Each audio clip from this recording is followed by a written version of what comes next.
ಕೆಲವರಿಗೆ ಬಾಡಿ ಮನೆಗೆ ಬರೋರು ಗೊತ್ತಾಗಲ್ಲ ಸರ್. ನಮಗೆ ಹೇಗೆ ಗೊತ್ತಾಯಿತು ಅಂದರೆ ಇವನ ಜೊತೆಲೇ ನಂಜನಗೂಡನೊಬ್ಬ ಇದ್ದ, ಜೊತೆಲಿ ಒಂದೇ ಸರಿ ಇನ್ಸಿಡೆಂಟ್ಗೆ ಹೋದ್ರಂತ ಇವರು. ಹೋಗುವಾಗ ಒಂದು ಸತ್ತ ತಕ್ಷಣ ರಾತ್ರಿ ನನಗೆ ಫೋನ್ ಮಾಡಿ ಟ್ರೈ ಮಾಡ್ದೆ. ಡಿಸೆಂಬರ್ಲಿ ಮಸ್ ಜಾಸ್ತಿ ಇರ್ತದೆ, ಮೊದಲು BSNL ಇದೆ ನಿಮ್ಗೆ ಗೊತ್ತು, ಒನ್ ವೇ, ಈ ಮಸ್ಸಲ್ಲಿ ಕಲೆಕ್ಟ್ ಆಗ್ತಾ ಇರಲಿಲ್ಲ. ಹಾಗಾಗಿ ಒನ್ ವೇ ಇತ್ತು ಮೊದಲು ಫೋನು. ನಾನು ಮಾತಾಡಿದೆಲ್ಲ ಅಲ್ಲ ಸರ್, 2003 ಆಮೇಲೆ ಅವ್ನ ಜೊತೆ ಇದ್ದವ ನಮ್ಗೆ ಫೋನ್ ಮಾಡಿದೆ ಸರ್. ನಾವೇ ಹೋಗಿ ಸೋಲ್ಜರ್ ಬಾಡಿ ಇನ್ಫಾರ್ಮ್ ಮಾಡಿದ್ರು, ಈ ಥರ ಎಕ್ಸ್ಪೈರ್ಡ್ ಆಗಿದ್ದಾರೆ ಅಂತೇಳಿ. ಅವರು ನಮ್ಗೆ ಹೇಳಿಲ್ಲ, ಅವ್ರು ನಮ್ಗೆ ಹೇಳಿಲ್ಲ. ಎಂಥ ವಿಪರ್ಯಾಸ ಅಲ್ಲ ಸರ್. ಈಗ ನೀವು ತಿಳ್ಕೊಂಡಂಗೆ ಹೊರಗಿನವ್ರಿಗೆ ಏನು ಅಂದರೆ ಆರ್ಮಿಲಿದ್ದಾರೆ, ತುಂಬ ದುಡ್ಡು ಸತ್ತೋದ್ರೆ ದುಡ್ಡು ಬರ್ತದೆ, ಅಷ್ಟು ಬರ್ತದೆ, ಎಷ್ಟು ಬರ್ತದೆ ಅಂತ ಲಕ್ಷಾಂತರ ರೂಪಾಯಿ ದುಡ್ಡು ಕೊಡ್ತಾರೆ. ಹೆಂಗಿದ್ರು ಮಿಲಿಟರಿಯಲ್ಲಿ ರಿಸರ್ವ್ ಫಂಡ್ ಇರುತ್ತೆ. ಹಂಗೆ ಹೇಳ್ತಾರೆ. ಈಗ ಜನ ಎಲ್ಲ ಸರ್ಕಾರ ಹೇಗೆ ಗೊತ್ತಾ, ಈ ಪ್ರತಾಪ್ ಸಿಂಹನೇ ಮಾತಾಡಿದ್ದಾನೆ. ಈ ಎಕ್ಸಾಂಪಲ್ ರೆಕಾರ್ಡು ಸಮೇತ ಇದೆ. ಪ್ರತಾಪ್ ಸಿಂಹನೇ ಮಾತಾಡಿದ್ದಾರೆ. ಎಲ್ಲರಿಗೂ ಸುಧಾಮೂರ್ತಿ ಅವರು ಇದ್ದಾರೆ ಇನ್ಫೋಸಿಸ್, ಅವ್ರಿಗೆ ಆರ್ಮಿ ಅವ್ರಿಗೆ ಎಕ್ಸ್ಪರ್ಟ್ ಆಗಿದ್ದವ್ರಿಗೆ ಅವ್ರಿಗೆಲ್ಲ ಕುಟುಂಬಕ್ಕೆ ಸ್ವಲ್ಪ ಅಮೌಂಟ್ ಇದು ಮಾಡಿ ರಿಲೀಫ್ ಮಾಡಿದ್ದಾರೆ. ಎಷ್ಟೋ 200 ಕೋಟಿಯನ್ನು ರಿಲೀಫ್ ಮಾಡಿದ್ದಾರೆ. ಆಗ ಅಮ್ಮ ಅವ್ರಿಗೆಲ್ಲ ನಾವೆಲ್ಲ ಇದು ಮಾಡಿದ್ದೀವಲ್ಲ ಅಂದು, ಇಲ್ಲ ನಾನು ಯಾವಾಗ MT ಆಗಿದ್ದೀನಿ ಅವ ಮಾತ್ರ ಕೊಡೋದು, ಅದೇನು ದುಡ್ಡು ಅಂತ ಸಾಯ್ತೀರಾ ಅಂದರು.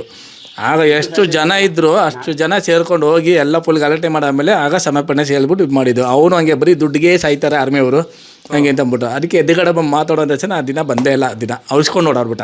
ಯಾಕೆ ಹಿಂಗೆ ಅಂದರೆ ಪ್ರಬುದ್ಧತೆ ಇಲ್ವಾ ನಮ್ಮ ಸರ್. 2017 ಫ್ಲಡ್ ಆಯ್ತಲ್ಲ ಸರ್, ಫಸ್ಟು ಮಳೆ ಬಂತು ನೋಡಿ, ಕೊಡಗಿನಲ್ಲಿ ಸುಮಾರು ಲಾಸ್ ಆಯ್ತಲ್ಲ. ಆಗ 2018 ದಸರಾ ಇನಾಗ್ರೇಷನ್ಗೆ ಸುಧಾಮೂರ್ತಿ ಅವ್ರನ್ನ ಕರೆದ್ರು ಸರ್ ಮೈಸೂರಿಗೆ.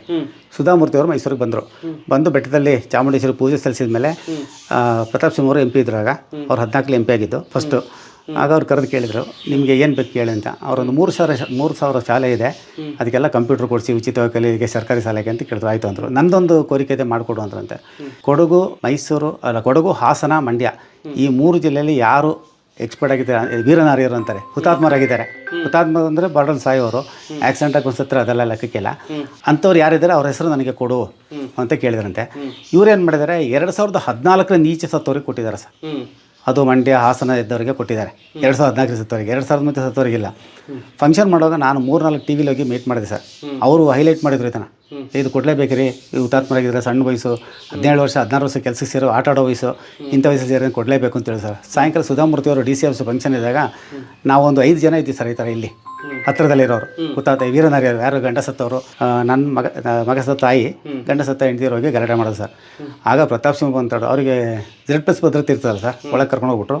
ಪೊಲೀಸ್ನವ್ರು ತಡೆದ್ರು, ಪತ್ರಿಕರ್ತರು ತಡೆದ್ರು. ಏನಂತ ಕೇಳಿದ್ರು, TV ಅವ್ರು ಹೈಲೈಟ್ ಮಾಡಿದ್ರು ನಮಗೆ. ಏನು ನಾವು ಹೇಳೋದು, ಈ ಥರ ನಮ್ಮಲ್ಲೂ ಸತ್ತಿದ್ದಾರೆ, ಅವ್ರು 2014 ಈಚೆ ಕೊಟ್ಟಿದ್ದಾರೆ. ಸುಧಾಮೂರ್ತಿ ಅವರು 2014 ಈಚೆ ಅಂತ ಯಾವತ್ತೂ ಹೇಳಿಲ್ಲ.